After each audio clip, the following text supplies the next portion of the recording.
Across the internet, it seems like there's these big fanboy groups. There's the PlayStation guys, the Xbox bros, and of course, the Nintendo fans. Now, it seems like Nintendo fans are definitely the most die-hard. They'll defend pretty much anything Nintendo does. They love the DLC, they pre-order pretty much everything that gets released. They'll even defend things like Nintendo Cardboard. Look, I'm not saying that Labo was like the worst thing ever, but it was very strange that people were acting like Nintendo selling you an empty box was like this gigantic brain-exploding plane. But today, it seems like Nintendo fans are starting to realize that sometimes a bad deal is just a bad deal. What's up, gamers? Dreamcastguy here, and I want to talk about the Skyward Sword outrage that seems to be kind of taking over a lot of the conversation. So basically, we're about to get an HD remake of the original Skyward Sword. Now, this has already been a very controversial Zelda game, mostly because it was heavily reliant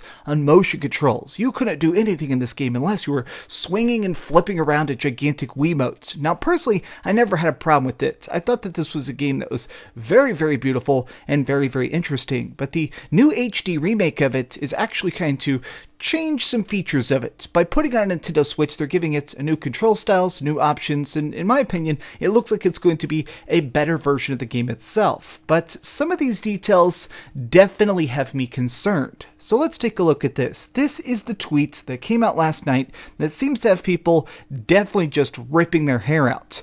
Meet the new Zelda and Loftwing Amiibo launching on July 16th. This Amiibo features two characters on a single base and can be used to travel between surface and skies in the Legend of Zelda. Now, instead of just watching a trailer for what's basically like a toy commercial, I want to look at this article that was just written over on Destructoid that kind of explains why this gives you a gigantic boost. This Amiibo is actually giving you a huge new feature to the game that's been made, and you can't buy it, you can't do anything unless you manage to track down the toy. So let's take a look at it.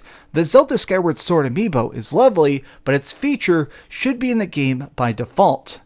A new Amiibo? Yes. With Loftwing, that's 2 for 1. This figure is super rad, and I dig that games like Skyward Sword are getting commemorative figures. My hype dwindled a bit after watching the below trailer, which introduces the duo. So normally, the game offers a fast travel system by letting you use specific statues. Basically, whenever you were playing the game, as you came to a save point, whenever you wanted, you could teleport back up to the flying city Skyloft. By doing this, it basically gave you a chance to kind of just return to the hub world, do stuff like buy things, upgrade stuff. It was a very, very easy way to play the game, and it definitely worked. I had no problems with it. But by using this Amiibo, now, whenever you want, you just get your little Amiibo, you tap it on your Switch, and you'll teleport back to town. The middle of a dungeon, totally fine. Whenever you want. And then, by tapping it again, you instantaneously teleport back to that exact spot in the dungeon. Which means that, just quite frankly, this is going to make the game a lot easier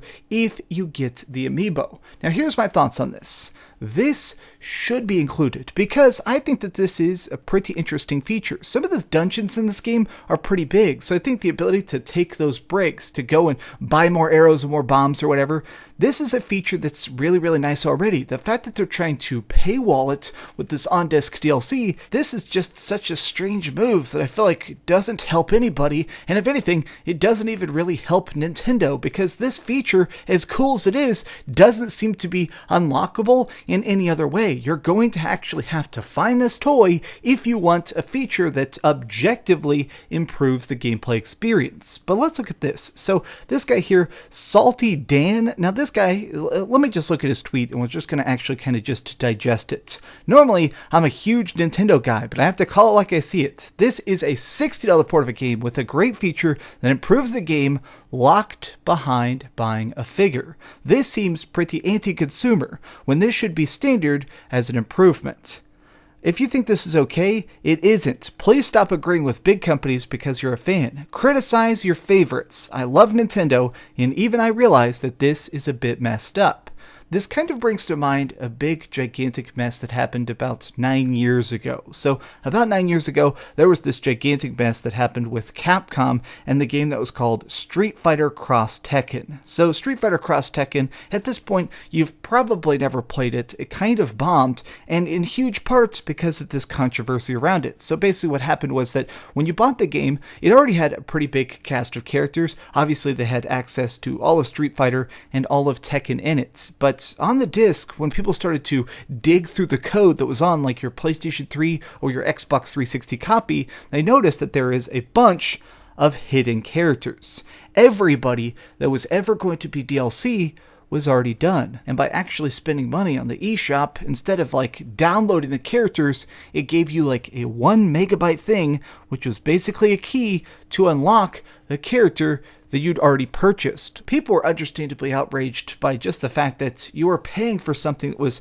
already on your disc. You've already gotten the game, you already spent your hard-earned money, so why is it that you're having to pay again? Part of the reason this is just so annoying to me, and a big reason I'm doing this video, is that I typically love HD remakes or even re-releases, because I feel like it's a good opportunity for like classic games to get seen again. Experiences that are definitely revolutionary for their time period being experienced by new gamers. And I feel like quality of life improvements, those little tweaks, shortcuts, additions, the added contents, that's part of what makes it feel better for new players. A gigantic example from Nintendo themselves is what they did with Legend of Zelda Wind Waker. Now, Wind Waker, already a freaking fantastic game, but towards the end of the main story, there was a very slow, very tedious portion where you actually had to sail around the world one last time and try and fish up a bunch of like gigantic puzzle pieces. And it was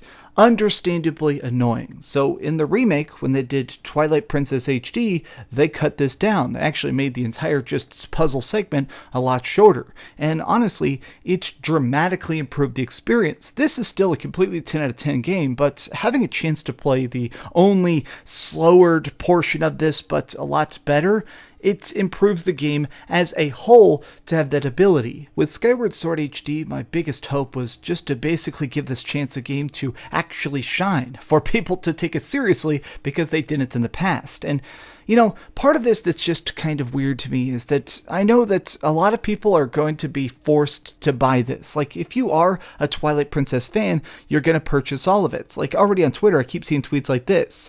Alright, so this is a person who's already just declaring that they're going to buy. This is probably going to be like a $20 Amiibo, a $15 Amiibo. So, alright, so right there, you're paying $15 for that.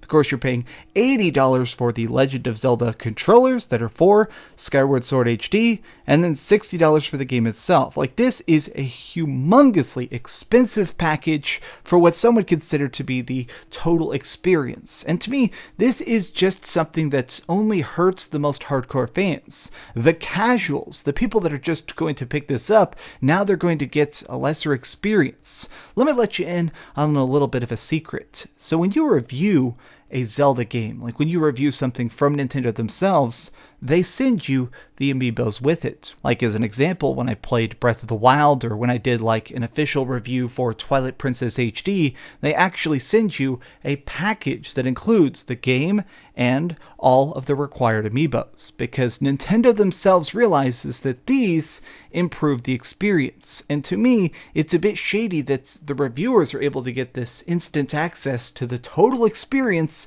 and the normal gamers aren't. Like, the average consumers that are just walking into GameStop and paying full price are maybe not getting the full game.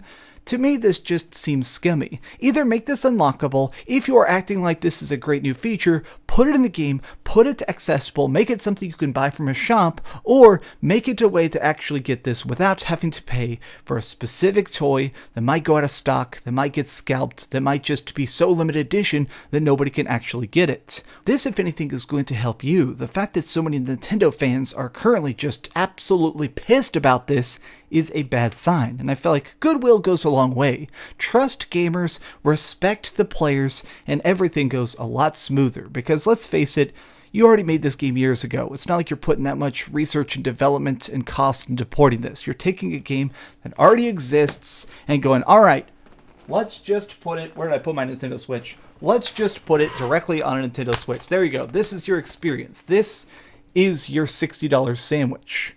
Thanks so much for watching, gamers. If you enjoyed this video, please give me a gigantic thumbs up, but more importantly, tell me in the comments down below if this is a big deal to you, or do you not really care? Are you actually going to pick this up? This game was kind of despised in its own way from the more casual Zelda fans back in the day. Are you giving it another shot? Are you going to check it out? Tell me what you think, and I'll be sure to read your comments in the comments section. So thanks so much for watching, gamers. You guys rock. Do me a gigantic favor, and keep dreaming. Oh man, did I scratch my Switch? No, I didn't scratch my Switch. Still, you know what? I'm not buying the Joy-Cons. They do look good, I'm not gonna lie. I wish I could get the Zelda Joy-Cons, but at this point, I'm not dealing with scalpers. I don't care enough to deal with scalpers. Thanks so much for watching that video. If you want to see something else, you can always click this link to see what I put up last, or, you know, subscribe and see what's coming up next. Also, I promise that whatever I do, it'll try not to suck.